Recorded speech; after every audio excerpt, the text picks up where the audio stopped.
নমস্কাৰ বন্ধুবৰ্গ আজি ইউটিউব ভিডিওটো আৰম্ভ কৰিবলৈ ওলাইছো আজি মই আপোনালোকক দেখুৱাম অসম মেঘালয় সীমান্তৰ এখন নৈ যিখন নৈ নেকি আপোনাৰ হিলৰ মাজেৰে বৈ পেলাই আহিছে আৰু আজি আমি তাতে পিকনিকৰ কাৰণে আহিছো আমাৰ বৌদুৱাৰ ভলাগাঁও আঞ্চলিক ৰাভা ছাত্ৰ সন্থা বৌদুৱাৰ ভলাগাঁও মহিলা পৰিষদ আৰু বৌদুৱাৰ ভলাগাঁও ষষ্ঠ অনুসূচিত দাবী সমিতিৰ তিনিওটা সংগঠনৰ জ্যেষ্ঠ বৈষয়িকসকলৰ সৈতে আজি আমি প্ৰীতিভোজৰ কাৰণে ইয়াতে আয়োজন কৰা হৈছে আৰু প্ৰীতিভোজৰ কাৰণে আমি ইয়াতে আজি আহিছো আৰু সকলোৱে ইয়াতে পিকনিকৰ কাৰণে এটা গোটেই বছৰ জোৰা কষ্ট কৰাৰ অন্তত ইয়াতে একেলগতে এসাজ খাব আহক আমি ভিডিঅ'টোৰ জৰিয়তে উপভোগ কৰোঁ এয়া মই গাড়ীৰ পৰা নামিব ওলাইছো গাড়ীৰ পৰা নামি লৈছো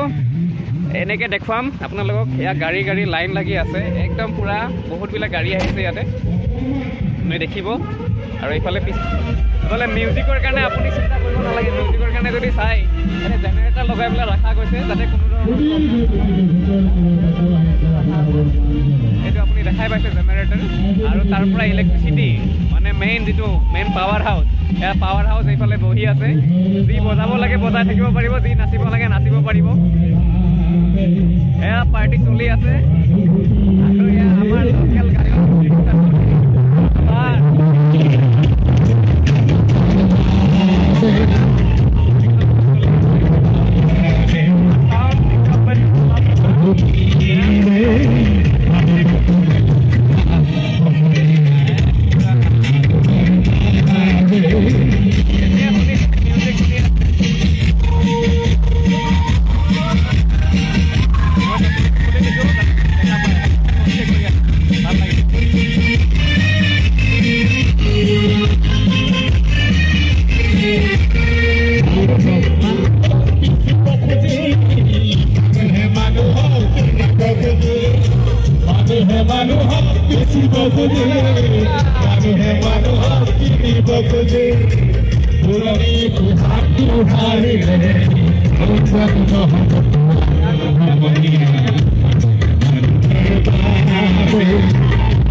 খোজকাঢ়ি আছো এই তলৰ পৰা গুচি আহিলো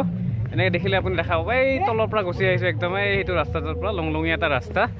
এতিয়া আমি গৈ আছো আপোনাৰ কল্ড মুখলৈকে এতিয়া কিমান দূৰত পাওঁ অলপ দূৰ খোজকাঢ়িব লাগিব তলত গাড়ী থৈ পেলাই আহিছোঁ যি গতিকে এতিয়া উপায় নাই খোজকাঢ়িবই লাগিব শৰীৰ চৰ্চা কৰাৰ নিচিনা হ'ব মোৰ লগত আছে ৰন্তু কাইলং ইয়াৰে হয় লোকেল ল'ৰা জিমিৰি গাঁৱৰ আৰু ইয়াতে থাকে ইয়াৰ বিষয়ে ভাল ধৰণে জানে সি মোক আজি গাইড কৰি আছে ধুনীয়াকৈ কেনেকৈ আমি গৈ পাম তাৰ বাইক আছিলে লৈ আনিব পাৰিলে হয় কিন্তু ভাবিলোঁ বোলে খোজকাঢ়ি পেলাই যাওঁ তো অলপ চাওঁ কেনেকুৱা কি মজা আছে এই তললৈকে মজা ইয়াতে যে স্কেটিং কৰি পেলাই ভাল লাগিব মানে ভাল এটা পৰিৱেশ জলবায়ুটো ধুনীয়া বিশুদ্ধ জলবায়ু আৰু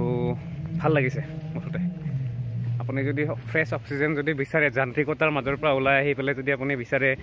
এনেকুৱা এটা দিন উপভোগ কৰাৰ কাৰণে ৰবিবাৰৰ দিন স্পেচিয়েলি তেতিয়াহ'লে আপুনিও আহিব পাৰে আপোনাৰ পৰিয়ালৰ লগত বা আপোনাৰ প্ৰিয়জনৰ লগত কুন্দিলমুখ ভ্ৰমণ কৰিবৰ কাৰণে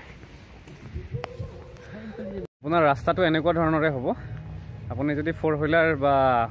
2 হুইলাৰ লৈ পেলাই যদি আহে বঢ়িয়া জাৰ্ণি এটা কৰিব পাৰিব ধুনীয়াকৈ আৰু এয়া মোৰ লগত ৰন্তু খোজকাঢ়ি আছে তাৰো অকণমান ভাগৰ লাগিছে মোৰো অকণমান ভাগৰ লাগিছে ইয়াত চাৰিওফালে দেখিছোঁ মানে ঝাৰু আছে আৰু ঝাৰু ধুনীয়াকৈ ফুলি আছে এতিয়া ঝাৰু ফুলাৰ সময় অহা সময়ত মই লৈ যাম বুলি পেলাই ভাবিছোঁ ৰিটাৰ্ণ হওঁতে। আৰু এয়া দূৰৰ পৰা আপোনালোকক দেখাইছোঁ, এয়া তলত খুন্দিল। আৰু এই ৰাস্তাটোৰে আমি আহিছোঁ খোজকাঢ়ি। এয়া পাহাৰৰ ওপৰত এটা ৰাস্তা আৰু তলেৰে এয়া আপোনাৰ এখন নৈ বৈ গৈছে, এই তলত সেইখন নৈ, আৰু য'ত আমি গৈছিলোঁ অলপ আগতে। আৰু এয়া হৈছে আপোনাৰ মেঘালয়ৰ সুউচ্চ পাহাৰ কাৱাচিং পাহাৰ। চাৰিওফালে আপুনি দেখিব দুয়োফালে দুখন পৰ্বতমালা, পাহাৰৰ পূৰা ওখ ওখ পাহাৰ, আৰু মাজত দুটা ৰাস্তা। নদীটোৰ সিটো পাৰে এটা ৰাস্তা আৰু এইটো পাৰে এটা ৰাস্তা। দুটা ৰাস্তা আপোনাৰ অসম মেঘালয় দুয়োখন চৰকাৰে লগ লাগি পেলাই বনাইছে। আৰু এতিয়া এই অঞ্চলটোতে সীমা বিবাদ চলি আছে, আৰু সীমাক লৈ পেলাই সমস্যা সমাধান কৰিব পাৰিব বুলি পেলাই মই আশাবাদী। আৰু আমাৰ অসমৰ মানুহখিনি অসমতে থাকিব, মেঘালয়ৰ মানুহখিনি মেঘালয়তে থাকিব, তেনেকুৱা এটা যাতে সদস্যপূৰ্ণ সমাধান ওলায় তাকে আশা ৰাখিছোঁ। চিৰসেউজ মেঘালয় পাহাৰখন আমাৰ বুকুৰ আপোন, আৰু ইয়াতেই আমি ডাঙৰ দীঘল হৈছোঁ সৰুৰ পৰা দেখা দেখি হৈ। আৰু এয়া হৈছে আপোনাৰ ৰাস্তাটো, এটা ধুনীয়া মসৃণ পথ, পকী ৰাস্তা, য'ত আপুনি চাইকেলিং কৰিব পাৰিব, 2 হুইলাৰ ৰাইডিং কৰিব পাৰিব, 4 হুইলাৰত ৰাইডিং কৰিব পাৰিব। ধুনীয়া এটা ঠাই। আৰু আমি ৰুণ্টু কাইলন আৰু ধ্ৰুৱজ্যোতি ৰাভা আপোনালোকৰ সন্মুখত আপোনালোকক আগবঢ়াইছোঁ ভিডিঅ'টো। আৰু আমি অকণমান আগত আমাৰ পিকনিক চলি আছে, তালৈকে আমি গৈ আছোঁ।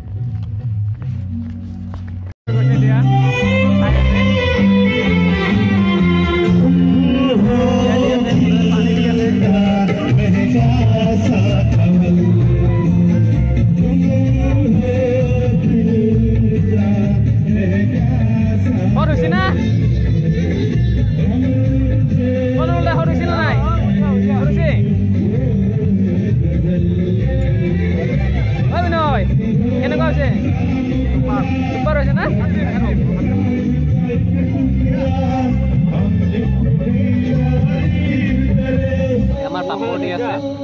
ডাঙৰীয়া